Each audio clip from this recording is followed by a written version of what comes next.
Bienvenidos al tercer tiempo. Bienvenidos al tiempo sin tiempo.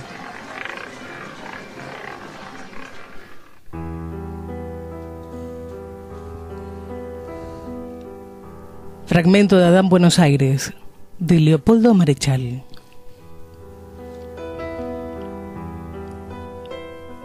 A tu regreso habías realizado aquella nueva confrontación entre los dos mundos. Volvías a tu patria con una exaltación dolorosa que se manifestaba en urgencias de acción y de pasión. Y un deseo de hacer vibrar las cuerdas libres de tu mundo según el ambicioso estilo que te habían enseñado las cosas de Allende. Pero tu mundo escuchaba en frío aquel mensaje de tanta grandeza. Y en su frialdad no leía ciertamente una vocación por lo grande, sino apenas el indicio de que todavía no era llegada la hora. Y después había caído sobre ti la noche verdadera. Y ese Adán Buenos Aires vuelve a cargar su pipa. Llueve otra vez con fuerza detrás de su ventana. Quiere aferrarse aún más a las imágenes que ha revivido y calentado en su memoria. Pero las imágenes huyen. Se pierden en la lejanía, regresan a sus horrorosos cementerios y ahí se quedan. Lo pasado es ya una rama seca, nada le anuncia el presente y lo porvenir no tiene color delante de sus ojos. Queda un Adán vacío frente a una ventana desierta. ¿Qué tan doloroso extremo lo conducía?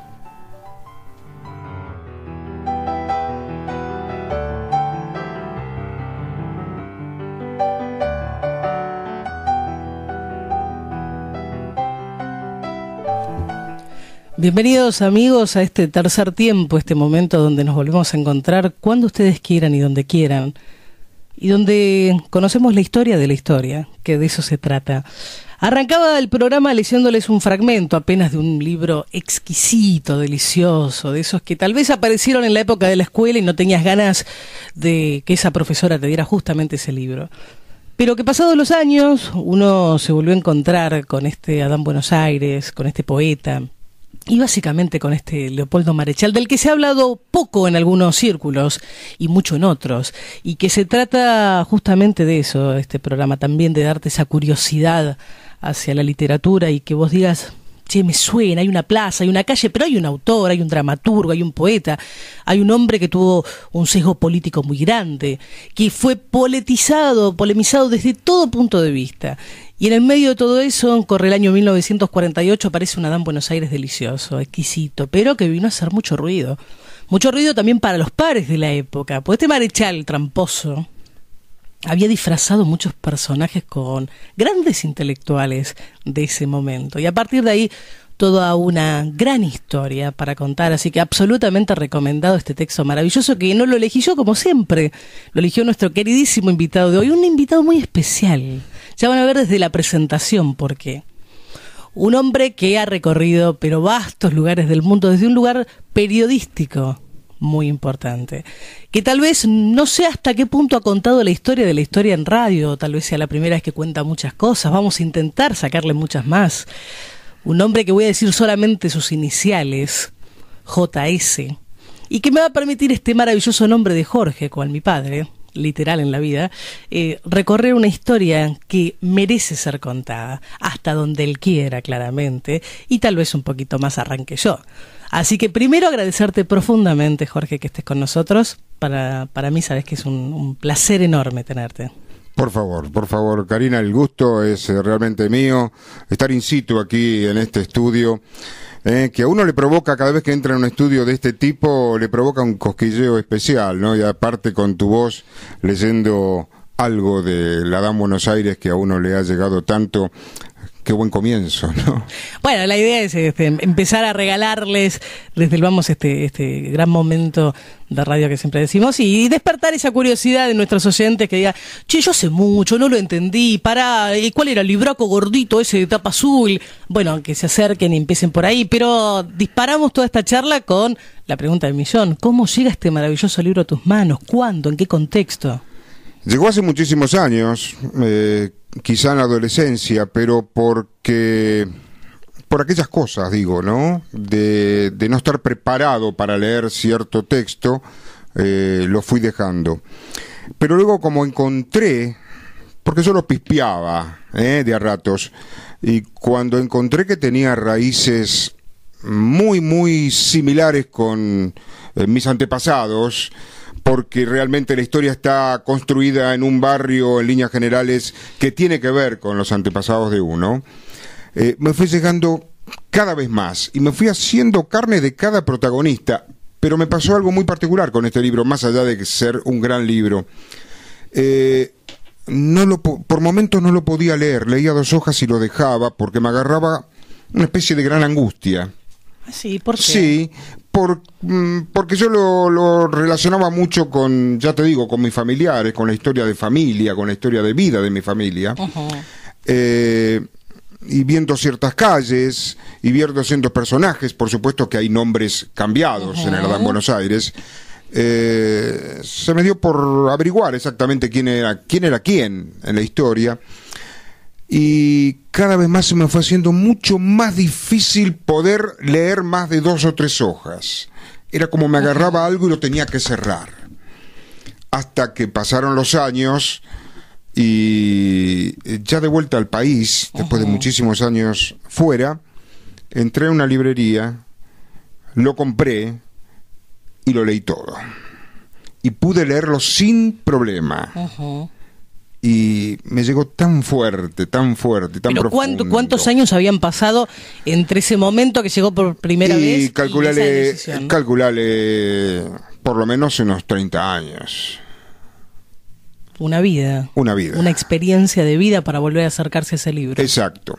A todo esto te digo que, claro, uno es un lector consuetudinario, diríamos, ¿no?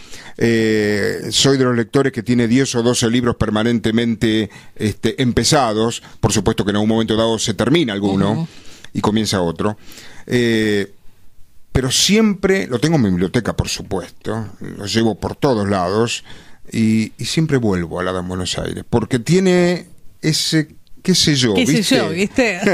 Es muy, muy nuestro. Exacto. Es muy, muy nuestro y tiene muchos colores. Y hablabas de ese Adán Buenos Aires, de ese poeta, releyendo a ese marechal maravilloso. Cuando construyó este libro increíble, decía algo que me pareció genial. Decía, el género es la poesía. Después están el resto de las caras, todo es poesía, la épica, la epopeya, el barrio, ese Buenos Aires. ¿Y cómo era ese barrio que te atrapó tanto y que encontrabas? ¿Cómo era tu barrio? Justamente no era mi barrio, era el barrio de mis antepasados. ¿Y cuál era ese barrio? Villa Crespo. ¡Opa! Villa Crespo. Yo no viví nunca en Villa Crespo, absolutamente. Yo nací allende la General Paz. Sí. Villa Raffo, así se llama, y viví ahí 20 y tantos años hasta que me fui del barrio. Bueno, nunca me fui en realidad, pero toda mi familia estaba en Villa Crespo, toda mi familia, y debe ser por aquel tema de la, yo diría, ese sentimentalismo que uno tiene por cierta familia o cierto vínculo familiar estrecho, que hizo que me pegó muy fuerte, realmente me pegó fuerte. No me preguntes por qué, más allá del texto tan rico que uno está leyendo. Hice una relación que, bueno, algún día... Bueno, hay la gente que sabe mucho más que yo siempre dice que los libros también eligen sus lectores. Ajá. Andás a ver, este marechal, por qué necesitaba que nuestro querido invitado se apoderase de ese libro. Es una buena pregunta. Tal vez yo puedo poner un indicio más a esta charla y tratar de desandar ese secreto de por qué hay tanto en ese libro. Otra historia muy interesante que cuenta Marechal cuando construye Adán Buenos Aires tiene que ver con que otros de sus pilares, sus motores, sus claves, tenía un autor muy especial que era Homero. el conocido autor de la Odisea y de la Ilíada. Y Homero para muchos es nombrado como el primer corresponsal de guerra de la literatura. Así es. Y bueno, si uno entiende que Homero es el primer corresponsal de guerra de la literatura y que lo basó Marechal, y uno da todo un giro creativo y dice, ahora entiendo por qué Jorge tal vez está tan enamorado de ese texto. ¿Cuánto tiene que ver ese corresponsal de guerra de Homero, Marechal y J.S. dando vueltas? Que no digo el verdadero nombre básicamente por su profesión. Y tendrá que ver mucho. La verdad que no te lo sabría responder con exactitud, pero debe tener que ver mucho, porque además uno nace como corresponsal de guerra fortuitamente. Uno básicamente nació, se crió, se educó y se formó como periodista deportivo, como tantos periodistas deportivos que luego desandaron el camino como periodistas normales, entre comillas. Normales, sí, claro. Normales, entre comillas. Pero este periodista deportivo, cuando buscó otros rumbos en el mundo, vio que el tema pasaba por otro lado y no por el deportivo. En muchos países del mundo el periodista deportivo es bastante mal mirado o menospreciado en líneas generales. No es como acá, que por momentos se los endiosa, y entonces hubo que buscar otra cosa. Bueno, me especialicé... ¿A qué edad empieza esa búsqueda? Y calculale, te estoy hablando de hace ya 25 años por lo menos. Sí, 25. Yo creo que empecé por la política internacional, por interiorizarme bien de lo que era eso. ¿Te gustaba todo lo que pasaba? Me gustaba toda la política internacional. ¿Pero nunca se te había cruzado ni por la cabeza? Absolutamente. Si alguien te hubiera dicho en ese momento, che, querés ser corresponsal, pero ni se te hubiera cruzado por la cabeza. Absolutamente. Seguramente no hubiera ganado esa apuesta, de ninguna manera. Y todo nació fortuitamente, te digo, porque comencé con la política internacional, comencé como locutor de noticias afuera en otros países, en Europa, Medio Oriente, donde estuve residiendo, Asia.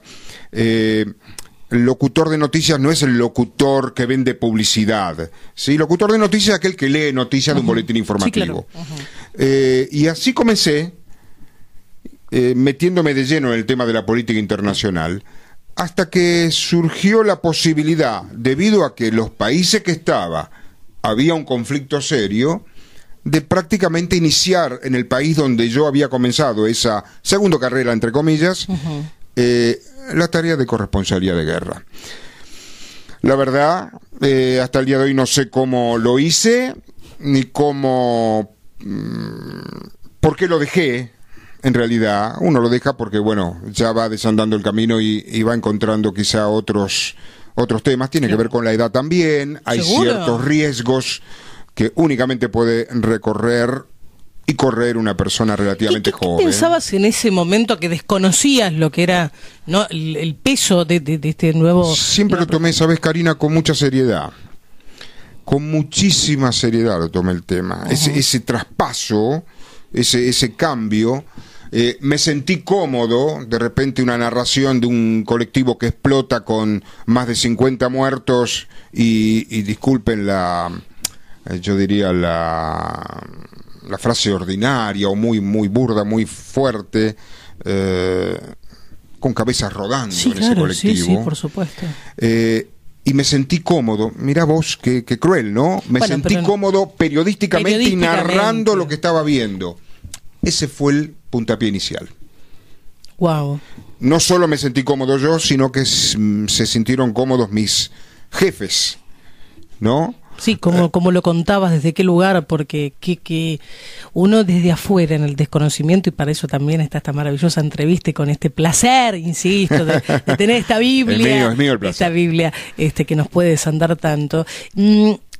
Muchas veces me ha tocado preguntarle a periodistas que no están avisados en esa especialidad y te dicen, mi conocimiento del corresponsal de guerra tiene que ver o con algunas películas, mirá qué paradoja, o con tal vez algunos íconos periodísticos que se han tomado en ciertas guerras y que han tenido mayor prensa. Y si vos le tuvieras que contar a alguien que desconoce completamente qué hace un corresponsal de guerra, ¿qué le dirías?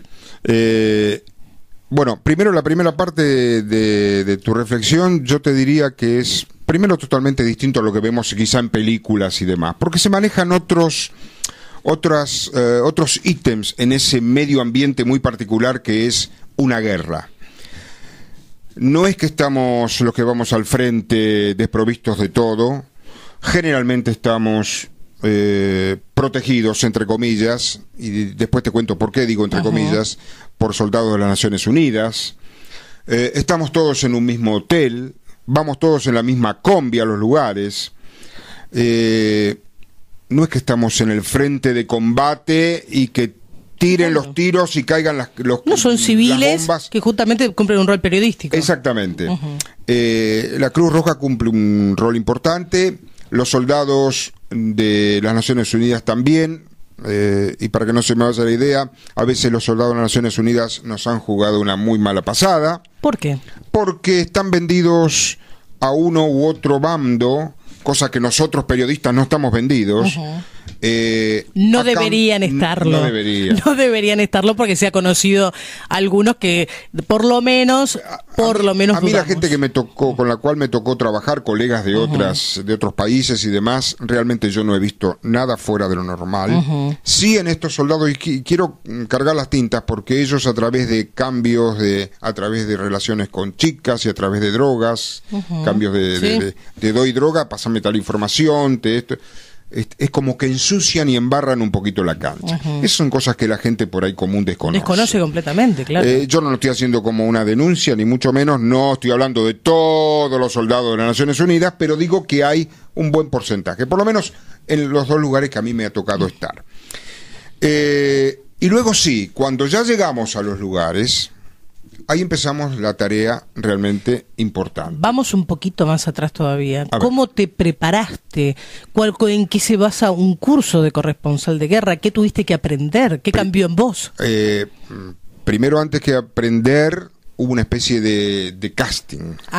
¿Sí? Con distinto tipo de ejercicios a ver las reacciones personales. Y te digo la verdad, más allá de temas psicológicos, que hay que estar preparado, tener miedo tenemos todos, sí, claro, que no te quepa la menor duda, tener miedo tenemos absolutamente todos. La gente que te manda, la gente que te dirige, los medios de prensa, ellos son los primeros interesados en que uno pase el casting, pero que pase esos 2 o 3 ítems de soledad, unas cuantas horas, que pases esos ítems de mucho ruido, un par de horas.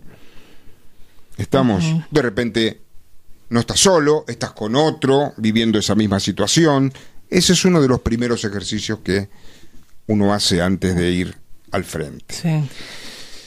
Pero fundamentalmente lo que te enseñan en esa ejercitación es a cómo tenés que hablar con ambos bandos, porque de para mantener esa neutralidad y para sacarle la información que vos tenés que llevar a los medios. Sí, por supuesto. Porque el asunto no es decir, voy a la guerra y que me escuche mi tía. El asunto es que evidentemente tenemos que saber cómo hablar con alguien que... Porque cuando uno habla con un director técnico de fútbol, para ver cómo planea tal partido para el próximo domingo, por ahí te la vende cambiada, pero es un partido de fútbol. En cambio, los generales que están a cargo de los ejércitos de ambos bandos, es muy posible que te la vendan cambiada. Claro. Porque no quieren que se revelen los planes. Y ahí está el papel de uno, mucho más allá de lo que significa bombas, tiros, muertes, etcétera, etcétera, y sangre. Significa cómo hablar con ese superior. En eso se ejercita uno mucho más que en nada, que en otra cosa. ¿Estamos? Saber cómo enfrentarlo, mirarlo a los ojos. Son gente muy curtida, claro, muy difícil. Tenés que saber el idioma de ellos. Bueno, podés hablar. No, claramente no voy con porteño, que mi argentino porteño divino. Tenés que saber mirar a los ojos, mirarle la boca. Saber leer más allá de las palabras. Exacto. Y yo te digo que, aunque parezca mentira, mucho me sirvió mis años de periodista deportivo aquí en Argentina para ese tipo de enfrentamiento. Porque en más de una oportunidad, cuando en una conferencia de prensa, en medio de un combate, un general se quería levantar e irse, uno apelaba a esos viejos recursos cuando era vestuarista en el fútbol y no lo dejaba ir. Y le ponía el micrófono o la radio o el teléfono en el pecho para que el hombre se frene ahí y diga lo que uno quiera. Hay algo que yo también pensaba mucho cuando me preparaba para este gran momento, que siempre lo digo, es un gran momento periodístico tenerte aquí. Digo, ¿cuánto paralelismo, salvando por supuesto los literalismos, metafóricos, pero cuánto paralelismo tiene ese periodista deportivo con ese corresponsal de guerra en ciertos momentos? Y encontraba 2 o 3 puntitas que decía, sí les sirvió, claro que total, pero increíble. Y cómo yo ganaba posiciones por sobre otros colegas, no colegas del mismo país, colegas de otros países. Sí. Así que quizá la competencia no era tan feroz en ese aspecto.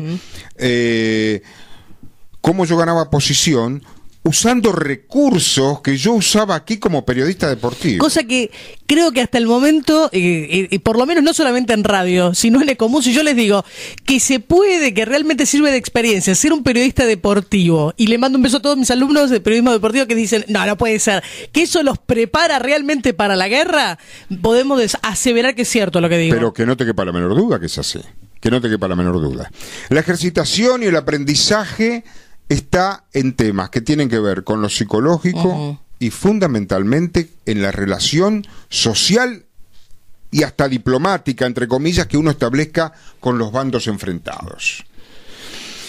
El problema surge cuando, quizá en medio del fragor de la batalla, la gente que tiene que llevarte a los lugares, que tiene que llevarte para que de ahí avistes ciertos, digamos, escarceos que haya, se equivoca de camino y apareces de repente en medio de 2 fuegos. Entonces, sí, calculo que de la teoría a la práctica debe haber una vida en el medio, y en el medio también había un entorno.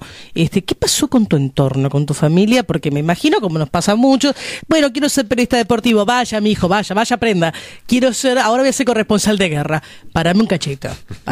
¿Qué pasó con ese entorno cuando viniste con esta noticia? Y es bravo el tema, porque ese mismo entorno es el que me acompañó, digamos, en mis inicios de periodista deportivo también. Claro. Es como que ya uno estaba curtido, digamos, con mi...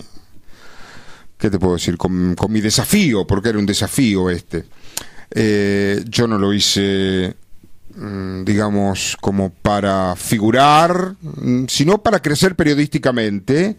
Y me acompañaron. Hubo un momento, sobre todo no en Medio Oriente, sino en la guerra de los Balcanes, que estuve mucho tiempo fuera de la familia. Si uno se pone a pensar, y lo digo como periodista también, y realmente yo creo que el periodismo tiene muchas facetas, pero corresponsal de guerra, me corregirás vos, ¿no?, si estoy equivocado, yo creo que se nace. Hay algo ahí que tal vez se despierta después. Pero creo que es muy especial el tipo... Pero si yo te digo que hay que ser osado, atrevido y audaz para ser corresponsal de guerra, vamos a decir que sí, a priori. Más allá del conocimiento y de la formación periodística que uno tenga. Pero si yo te digo que en la vida social toda la vida fui y soy tímido, ¿vos qué me decís? Que te creo. Porque es parte también del juego periodístico, pero desde el estereotipo uno diría, no, viene Rambo, versión periodística, se pinta así, dice, ¿dónde hay bolón que quiero estar? Es el tipo que uno se puede prejuzgar en que le gusta estar metido en el medio del quilombo, que se anima, que, viste, en el barrio le decimos, va al frente. Es posible, sí, porque no, digamos, soy una persona de ir al frente normalmente, de enfrentar situaciones que por ahí a esta altura del partido tendría uno que dar un paso al costado. Sí.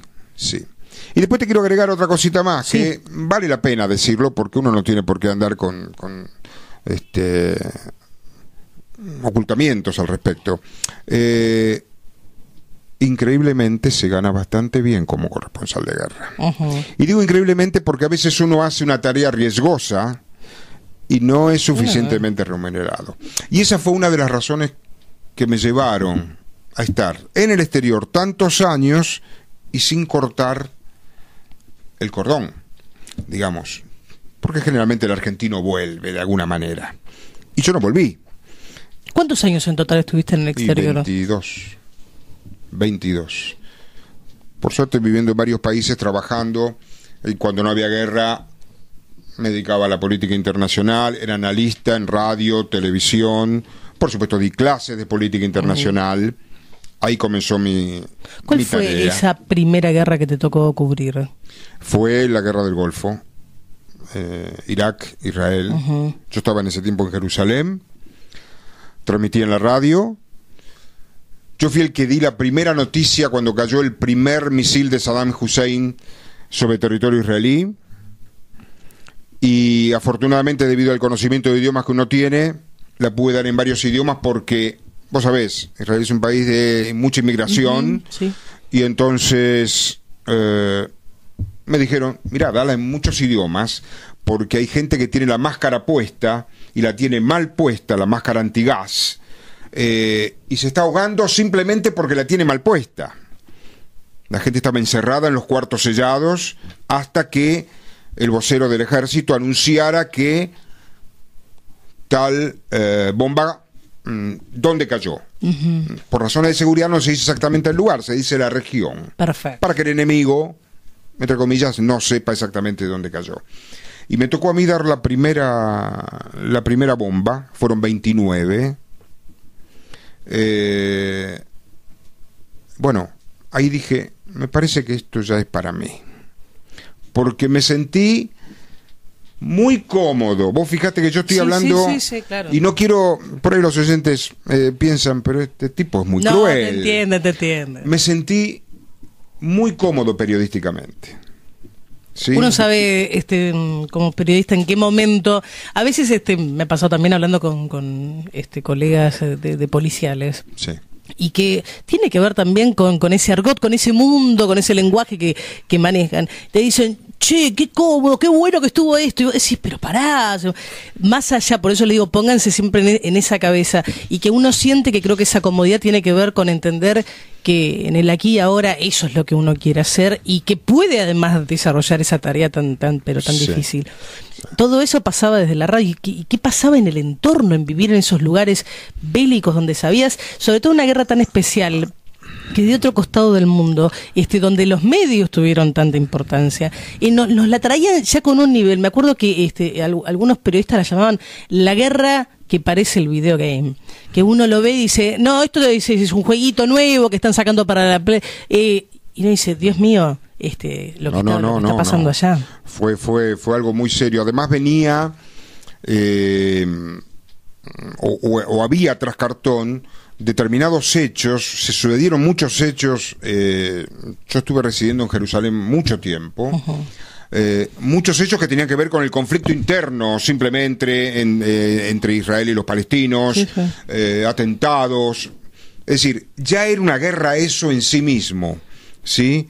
Y bueno, uno, a partir de esa tarea, de que uno llegaba a los lugares antes que nadie y demás, y veía ahí nomás el tema bien a la vista, uno podía narrar al mundo lo que estaba pasando.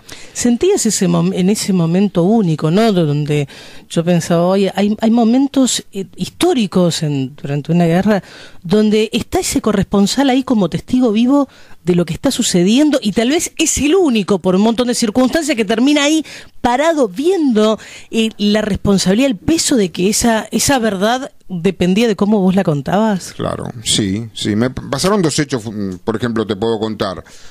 Uno en la guerra de los Balcanes, en Sarajevo, cuando explotó un mercado, que murieron más de 200 personas y hubo más de 2.000 heridos en la zona. Yo no estaba solo, estaba con dos corresponsales más y estábamos a 50 metros del mercado. Y fuimos víctimas de ese estampido, de ese estallido, de ese fogonazo tan fuerte. Por suerte no nos pasó nada, pero fuimos los primeros que cubrimos ese hecho. La guerra de Bosnia, ¿recordás? Sí, claro. Ese fue un momento que yo puedo decir que estuve solo porque realmente estaba solo. Estaba con otros dos, pero digamos estaba solo para el lugar donde yo transmitía. Y el otro lugar fue un micro en Jerusalén la semana anterior al primer misil de Saddam Hussein. Un micro no me puedo olvidar nunca, la línea 18, que circulaba prácticamente por el centro de la ciudad. Y yo estaba 2 o 3 cuadras de ahí y vi todo. Y lo primero que hice fue, increíblemente, más allá de querer socorrer a alguien, para mí socorrer a alguien era salir al aire. ¿Sí?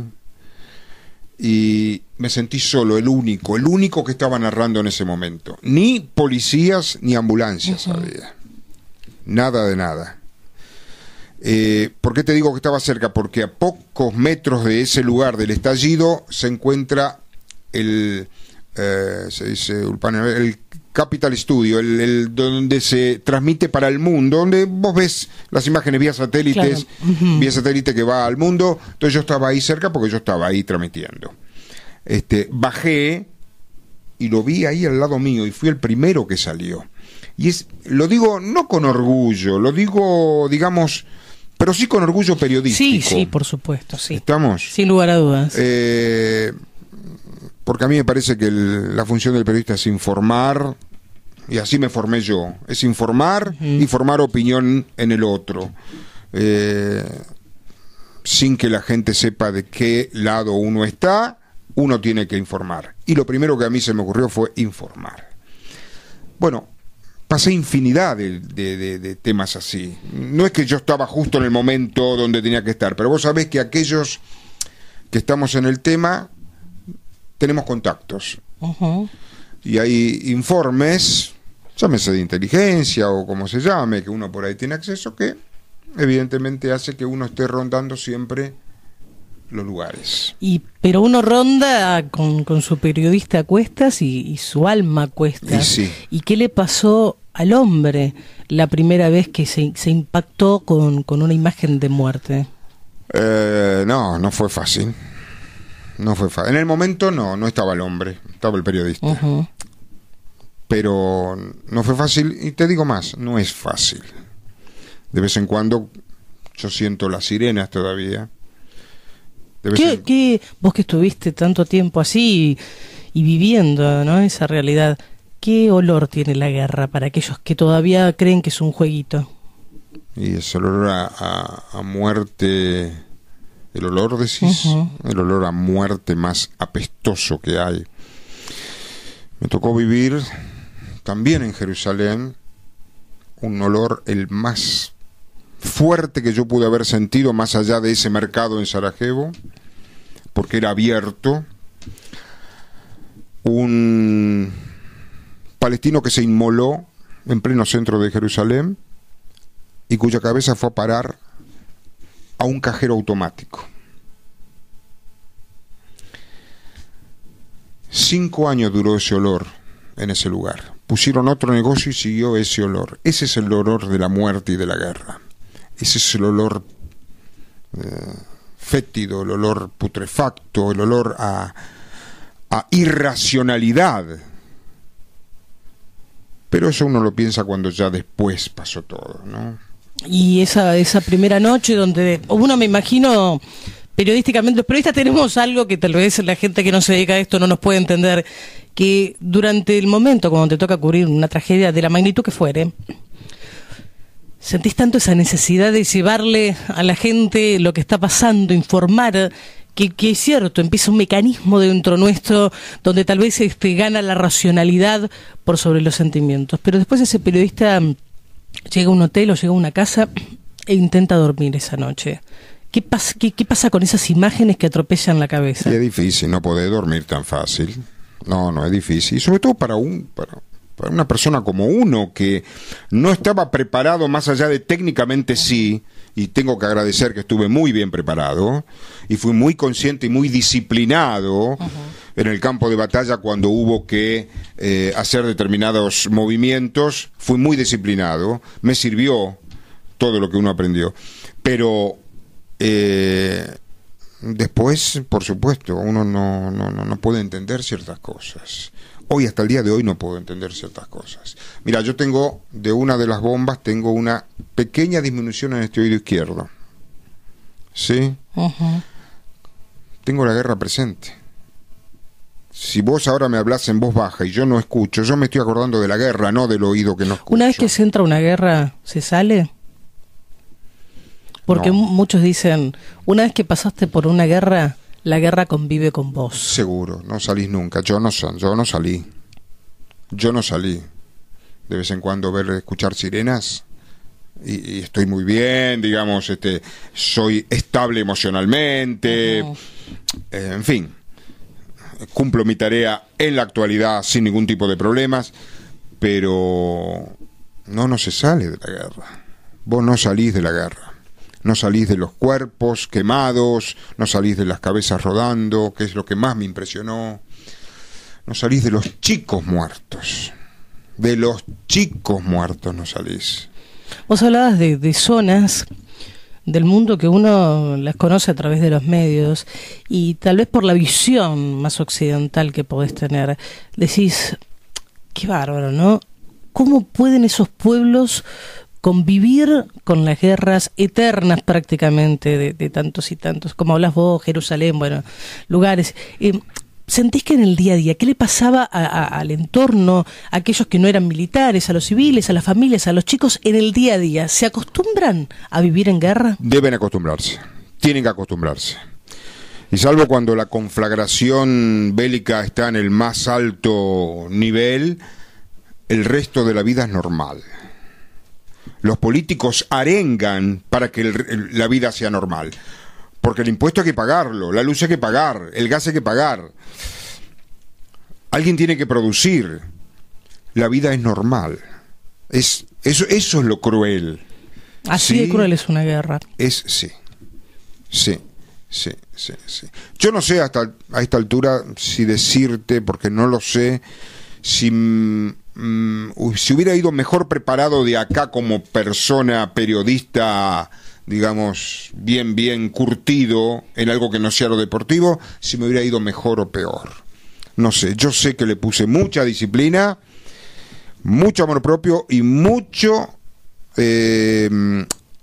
pasión por el periodismo. Yo entendí que debía ser así porque si no, era hombre muerto. No hombre muerto en la guerra, era hombre muerto periodísticamente. Sí, de las dos formas. De las dos maneras. Me imagino que para un profesional en algún punto tiene que cruzarse, ¿no? Ese miedo profesional y ese miedo personal, porque uno va siguiendo tu relato tan vívido, tan descriptivo, y se te pone la piel de solo de escuchar y que la cabeza te lleve esas imágenes. Y por eso tanta pregunta decir, ¿y cómo es estar parado ahí y registrar a 10 metros esa realidad? Exacto.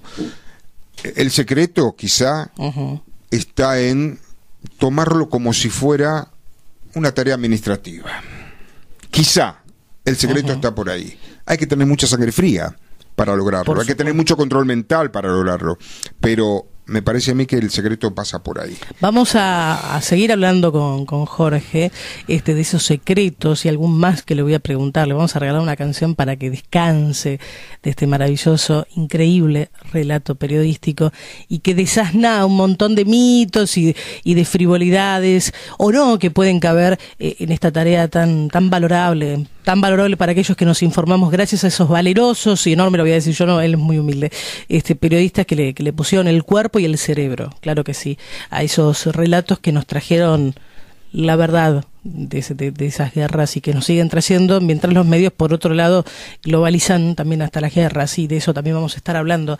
Se viene un lindo tema de Polis que creo que estaba muy, pero muy bien para este tema, claro que sí. El señor Sting, que es un claro defensor de los derechos humanos y de la paz, escribe en algún momento una canción increíble que toca de Police que se llama Rusos y que se la vamos a regalar a este querido Jorge S. Dando vueltas. No va más. Hacemos radio para ganar. Mientras se iba esta canción maravillosa que escribió Sting, seguimos recorriendo esta vida increíble de corresponsal de guerra y periodista deportivo, y hoy aprendiste cuánto tienen que ver. Cuando yo les decía tienen que ver y decían que no, bueno, hoy tenemos a Jorge que nos está desandando el camino, y que por ahí había un gran secreto de los tantos. Y hablábamos de otro en el corte porque no paramos, porque realmente es riquísima la historia, que tiene que ver con valores de esas cualidades de las que venimos hablando que tienen estos periodistas. Y una que me señalabas, y desde afuera te digo, por lo menos me parece totalmente de acuerdo, es esto de la perseverancia. Y yo creo que sí, En mi caso particular, soy como un obrero del periodismo, ¿sí? Como esa hormiguita que anda lento, pero finalmente llega a su cometido, ¿sí? Siempre fue así. Más allá del pequeño o gran talento que uno pueda tener, todo me cuesta. Y el todo me cuesta hizo que sea lo perseverante que debía ser para lograr el objetivo. Porque, mira, no es fácil de repente dejar un país, dejar tus amigos, dejar una historia, e ir a buscar algo afuera que no sabes, nadie te conoce, y entonces en pos y en respeto de ese esfuerzo que uno hizo,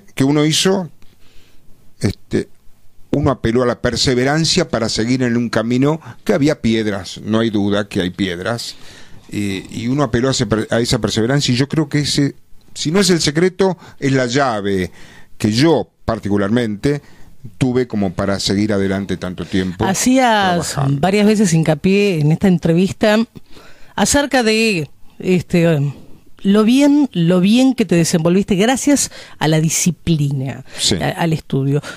¿Cuánto sentís vos que tuvo que ver, bueno, comparándose ya con otros colegas, en ese mantener la disciplina, haber estudiado, haberte metido realmente de lleno entendiendo de qué se trataba este juego? Yo creo que todo, la disciplina es todo, el respeto por el otro es todo, el no creer como muchos argentinos que yo me las sé todas y yo soy mejor que ustedes, que el francés, que el belga, que el rumano. Somos todos iguales y muchas veces mejores que uno. El no creérmela, ser disciplinado, aprender de los que sabían, ser muy cuidadoso con ciertas pautas que se dan en una guerra, ¿sí? Pautas que quizá por momentos parecen tramposas porque uno, está al borde siempre de la transgresión. La disciplina es todo, la disciplina y el no creérsela, el sí saber de los valores, pero no creérsela, y esto no lo hago, o esto lo hago de taquito porque yo soy argentino y yo las sé todas. No es así. Hay que tener disciplina, hay que aprender de los demás, hay que respetar a los demás, que son colegas como uno. Yo tuve muchísima suerte con la gente que me tocó en la parte personal y en la parte profesional. No sé si le pasará lo mismo a otros, pero yo tuve mucha suerte. Me sentí muy bien, muy cómodo, hay que estar conviviendo en hoteles, a veces pasa tiempo cuando uno va a la zona del campo de combate, que lo voy a decir sin problema, a veces sí, ni te bañás. Sí, por supuesto. Ni te bañás. ¿Qué pareció de tu personalidad que vos desconocías completamente hasta que apareció el corresponsal de guerra? La generosidad. Bueno, sin inmutarlo, claramente, ¿por qué sentís esa generosidad que apareció con ese corresponsal? Porque yo sabía que si yo, no es que yo daba algo y pedía algo a cambio, yo sabía que si yo daba algo, iba a tener a alguien que me iba a ayudar en algún momento. Era como, te sentís como hermano por momentos, en ciertas situaciones, y me transformé en algo no que no lo era, sino en un superlativo generoso. La verdad que me siento muy contento de eso. ¿Qué querés que te diga? Porque te vas moldeando una personalidad, te estás forjando un estilo. Eso es lo que tiene una guerra. Una guerra te forja un estilo siempre periodístico. Sí, por supuesto. El hombre vaya a saber dónde está. Te va formando un estilo, te va moldeando un estilo, y eso te sirve para ir creciendo. ¿sí? Porque de repente hoy trabajás para Radio Bulgaria, mañana trabajás para Radio República Checa, pasado trabajás para la televisión de Croacia. Son distintas personas, distinta gente, te conocen porque estás en el medio, pero para mí es más fácil hablar con un argentino acá en la esquina pidiéndole un pancho. Claro. ¿Me entendés? Sí. Entonces, digamos, no hay duda que uno, no sé, a mí se me ocurre, vos sabés que esto, como dijiste antes, quizás estoy contando cosas que nunca conté, pero... Lo bien que haces en contarlas acá. No sabes lo contenta que estoy. Pero me salió así, ¿no? La generosidad. Claramente, me impactó. Sí, me impactó porque uno... Y hasta el día de hoy soy el eterno generoso. ¿Sí? Y no digo que no soy humilde cuando hablo. Soy generoso. Sí. Yo creo que debe haber en ese tipo de situaciones límites, ¿no? Cuando atraviesa un ser humano. Hay facetas de uno que aparecen, pueden ser buenas o pueden ser malas, pero aparecen y se quedan. Claramente, porque justamente estuviste mucho tiempo al límite de algo. Y esa gran declaración que me hiciste de la generosidad que apareció, uno sigue uniendo esta historia que venimos contando y dice, wow, pero la guerra tiene que dejar todas cosas malas, el tipo estaba ahí, viste, trauma. Era una parte, pero miren cuál era la otra, ¿no? Que también deja esa guerra. ¿Todas las guerras son iguales? Técnicamente sí. Técnicamente sí. Todas las tácticas son iguales, todas las estrategias son iguales, todos los generales al mando de algún batallón son iguales. El que no es igual es uno. Uno no es igual en cada guerra. Por infinidad de razones, inclusive por placer en estar en una guerra y no tanto placer en estar en otra. Uno siente ese placer del que hablas de, ojalá el medio me mande a cubrir tal guerra y no tal otra. Sí, absolutamente. ¿Cuál es el motivo o los motivos que vos sentís que pueden pulsar a un periodista a decir, yo quiero cubrir esa guerra? Porque, mira, yo tengo un respeto, yo te diría, sublime por el lector o el oyente. Sublime, o el televidente. Sublime. Para mí está primero que nada. Y yo lo manifiesto de esa manera. Si yo voy a cubrir esa guerra, porque yo le voy a dar lo mejor que tengo, y no va a haber nadie que lo cubra mejor que yo para que la gente sepa qué es lo que pasa. No porque yo quiero que haya cabezas rodando. Sí, claro. Yo apelo siempre a ese rumbo que es la gente. Pero siempre fue así. Cuando era periodista deportivo también. ¿Sí? Siempre la gente es el supremo. El que no lo entiende, no entendió nada. Yo tengo... Es algo ya enfermizo, me parece. Que está muy bien. Está bueno, que todavía seamos enfermizos con qué es la gente. Desde ya. Lo que pasa es que uno a veces ve ciertos valores que pululan en este mundo y que dicen estar haciendo periodismo y evidentemente hacen periodismo para unos pocos o su familia y no las grandes masas como uno hace, ¿no? Bueno, si fuese periodismo también, que vamos a discutirlo ese otro día, ¿no? Es otro tema. Las dos últimas, porque me puedo quedar a vivir más o menos en esta entrevista que lo dije al principio y ahora que la estoy cerrando me da tanto placer. Te vamos a volver a invitar de acá a la China, seguro. Bueno, con gusto. Realmente es un gusto, pero no quería pasar sin preguntarte, básicamente. ¿En qué cambió cubrir hoy por hoy una guerra con la tecnología en los medios? Y cambió bastante. Yo hace rato que no ando en un escenario de guerra. Cambió bastante. Y no sé si cambió para bien. Yo estoy hablando en cuanto al objetivo de conseguir el resultado por parte del periodista para llevárselo al oyente, televidente o lector. Sí. No sé si cambió para bien. Todavía sigue imperando necesariamente el trabajo de campo que hay que hacer sin apelar tanto a la tecnología. ¿Sí? Y yo lo veo a menudo, cuando yo veo hechos en televisión y demás, veo que falta trabajo de campo para obtener ciertos resultados que nosotros sí obteníamos. Que la tecnología aporta algo maravilloso, ¿quién lo puede poner en duda? ¿No? Pero digamos que, y eso uno lo hace hincapié con los alumnos hoy día, ¿no? Por favor, no olviden el trabajo de campo. no olviden el trabajo de campo, ¿sí? Porque eso es lo que nos va a distinguir, nos va a dar ese toque de distinción y nos va a marcar la diferencia con el colega. En un juego limpio, ¿sí? En claro, un juego limpio, por supuesto. pero nos va a marcar la diferencia con el colega, haciendo un trabajo de campo. Nos van a invitar a foros, como nos han invitado, a corresponsales. ¿Y quiénes se destacaban? Aquellos que hacían trabajo de campo, que eran los que estaban más enriquecidos con el tema. Los que tenían un alto porcentaje de tecnología encima, eran nada más que correctos.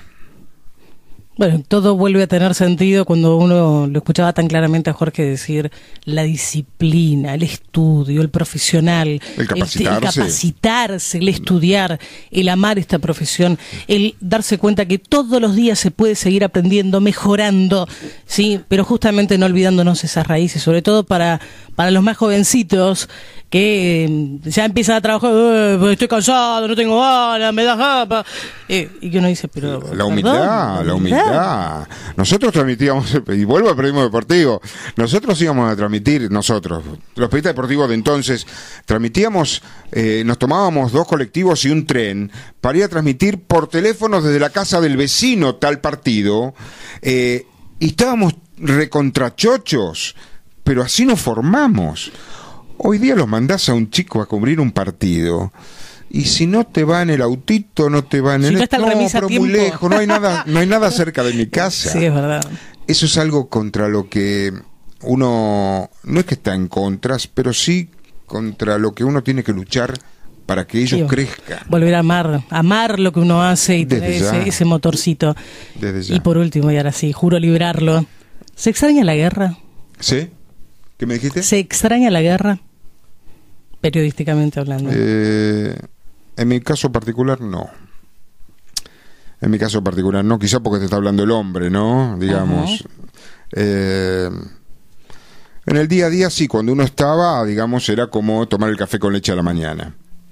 Pero en mi caso particular, yo no extraño la guerra. No. Que esté donde esté. Y listo, nada Qué más. qué bueno como último mensaje, ¿no? Si no la extraña él, que no la extrañe nadie, así que dejen de hacerlas, porque no tiene mayor sentido. Desde ya. Gracias. Por favor, fue un gusto enorme estar aquí, un gustazo realmente. Gracias porque fue tan honesto con él mismo y tan honesto con esta historia, que tomamos todos los recaudos, cubrimos todo lo que correspondía a nuestros códigos, porque de eso se trata el periodismo, de tener códigos y cumplirlos, pero fue tan increíble como abriste tu alma, tu corazón y todas esas imágenes que nos regalaste hoy y que nos van a servir para entender un poquito más de qué se trata el periodismo, de qué se tratan las guerras y esta honorable profesión que es la corresponsalía de guerra. Gracias, porque sé que contaste cosas que no ibas a contar. No, por favor, un gusto, y vuelvo a repetirte, me sentí muy, muy, muy cómodo, muy cómodo. Con semejante halago quiere decir que nuestro trabajo estuvo bien hecho, solo está en ustedes tomar conciencia de todo lo que se dijo. No me pude ir de esta entrevista sin los textuales. Dijo Jorge S. Con respecto a Don Buenos Aires, llegó hace muchísimos años. Al no estar preparado para leer cierto texto, lo pispeaba y lo dejaba. Después me generaba angustia, lo relacionaba con las historias de la vida de mi familia. Pasaron 30 años, de regreso al país lo compré y lo leí completo. Siempre vuelvo a él, tiene ese, qué sé yo. Uno nace como corresponsal de guerra fortuitamente. Me formé como periodista deportivo. En muchos países del mundo el periodista deportivo es menospreciado. Siempre tomé el tema de este cambio con mucha sinceridad. Me sentí cómodo periodísticamente narrando lo que estaba viviendo. Los corresponsales generalmente estamos protegidos por los soldados de las Naciones Unidas. La base Muchas de datos veces de virus ha nos han sido jugado una muy actualizada. mala pasada. No es que estamos solos al frente de combate. Antes de aprender a ser corresponsal, una especie de casting. Hay que estar preparado psicológicamente. Y con respecto al miedo tenemos todos. Hay varios ítems que te dejan ejercitar. La soledad, los ruidos y después compartirlos con otra persona. Hay que aprender a hablar en ambos bandos para llevar la información a los medios. Me sirvió mucho lo aprendido como periodista deportivo. Mi primera guerra fue la guerra del Golfo. Me tocó informar la primera bomba. Fueron 29. Me sentí muy cómodo periodísticamente. Estuve 22 años en el exterior. Cuando no había guerra me dedicaba a la política internacional. Para ser corresponsal de guerra hay que ser osado, atrevido y audaz. ¿Qué me decís si te digo que en la vida social soy tímido? Para mí, socorrer a alguien era salir al aire. Estaba completamente solo. Lo digo con orgullo periodístico. Fui el primero en salir. Tenía que informar. Dejando de lado el periodista como hombre no fue fácil. No es fácil. De vez en cuando siento las sirenas. Técnicamente estuve muy preparado, muy disciplinado. Pero hasta el día de hoy no puedo entender ciertas cosas. El olor de la guerra es el olor a la muerte más apestoso que hay. Quizás el secreto está en tomarlo como si fuera un trabajo administrativo. Hay que tener sangre fría. Soy un obrero del periodismo. Más allá del pequeño o gran talento que uno pueda tener, todo cuesta. Uno apela a la perseverancia de un camino que tiene piedras. La disciplina es todo. El respeto por el otro es todo. Aprender de los que saben, ser cuidadoso en las pautas que hay que seguir en la guerra. No creérmela. Hay que aprender que todos somos colegas. Tuve mucha suerte. La generosidad la tenía, pero fui aún más generoso después de la guerra. Con estos increíbles textuales de nuestro querido Jorge S., los dejamos simplemente para que piensen como pensó el poeta ahora, ya no Adán Buenos Aires sino John Lennon, que se puede imaginar un mundo distinto y que no soy la única soñadora. De eso estén completamente seguros.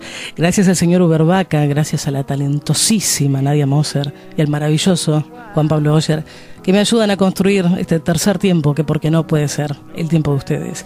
Firmo esta nota y me hago cargo, recontra cargo de lo que sale al aire. Mi nombre es Karina Vázquez y cuando el croupier tenga ganas, el destino nos vuelve a cruzar. Chao.